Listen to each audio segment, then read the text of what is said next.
High friends, kids little world চ্যানেলে আপনাদের স্বাগত জানাই। আমি নিশা এবং আজকে আমি নিয়ে চলে এসেছি একটা অন্যরকম ভিডিও। তো দেখুন বন্ধুরা, আমরা যারা অ্যাপার্টমেন্টে থাকি আমাদের বাচ্চারা কিন্তু একটা ছোট্ট ঘরের মধ্যেই বড় হচ্ছে।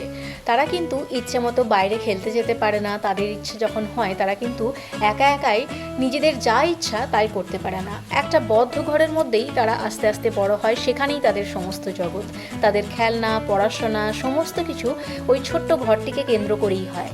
তো আজকালকার এই লাইফস্টাইলে আমার মনে হয় আমাদের প্যারেন্টসদেরকে একটু বেশি সচেতন হতে হবে বাচ্চাদেরকে নেচারের কাছে নিয়ে যাওয়ার ক্ষেত্রে। তো বাচ্চাদের প্রকৃতির সঙ্গে পরিচয় করানোর জন্য আমাদের প্যারেন্টসদের বেশি করে ইনিশিয়েটিভ নিতে হবে।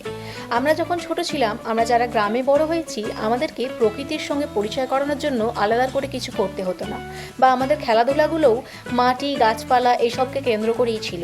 কিন্তু এখনকার বাচ্চাদের সেই সৌভাগ্য বা সেই ভাগ্য নেই।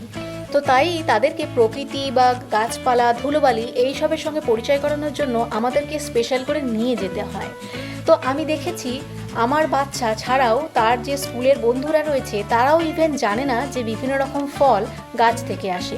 যেমন ধরুন, তারা মনে করে এই যে অ্যাপেল, স্ট্রবেরি এগুলো হয়তো মার্কেটেই কিনতে পাওয়া যায়, এগুলো যে গাছ থেকে আসে সেই ধারণাও তাদের অনেক সময় থাকে না। তো আমাদেরই বেশি করে চেষ্টা করা দরকার বাচ্চাদেরকে সমস্ত রকম ধারণা দেওয়ার জন্য। তো তাই বন্ধুরা, আজকে আমি আমার মেয়েকে নিয়ে চলে এসেছি আমাদের কাছাকাছি স্ট্রবেরি ফার্মে। আমরা ব্যাঙ্গালোরে থাকি এবং এখানে একটা স্ট্রবেরি ফার্ম আছে যেখানে স্ট্রবেরি তুলতে দেওয়া হয়। তো সেখানে আমি এবং আমার হাজব্যান্ড আমাদের বাচ্চাকে নিয়ে চলে এসেছি প্রকৃতির সঙ্গে পরিচয় করানোর জন্য। তো দেখুন, আজকে আমরা এখানে স্ট্রবেরি তুলতে এসেছি। এখানে স্ট্রবেরি, পেয়ারা, অনেক ধরনের সবজির গাছ, অনেক ফলের গাছও আছে, তবে স্পেশালি এখানে স্ট্রবেরিটাই পাওয়া যায়। তো ওর হাতে দেখুন একটা ঝুড়ি দিয়ে দেওয়া হয়েছে, তাই ও ঝুড়িটাতে একটা একটু করে স্ট্রবেরি কালেক্ট করছে। কি ভালো একটা এক্সপিরিয়েন্স, তাই না? আমরা যদি ছোটোবেলায় এরকম পেতাম, আমার মনে হয় গোটা মাঠ আমরা খালি করে দিতাম স্ট্রবেরি তুলে নিয়ে। কিন্তু এখানে কিছু লিমিটেড স্ট্রবেরি আমরা তুলতে পারবো এবং যতগুলো স্ট্রবেরি তুলবো ততগুলো ওজন হিসাবে আমাদের পেও করতে হবে। তো স্ট্রবেরি ফার্মে স্ট্রবেরি তোলার পর এরপর আমি চলে এসেছি পেয়ারা গাছের কাছে। এখানে দেখুন কত পেয়ারা ধরেছে। আমার তো স্ট্রবেরি থেকেও পেয়ারা অনেক বেশি ভালো লাগে।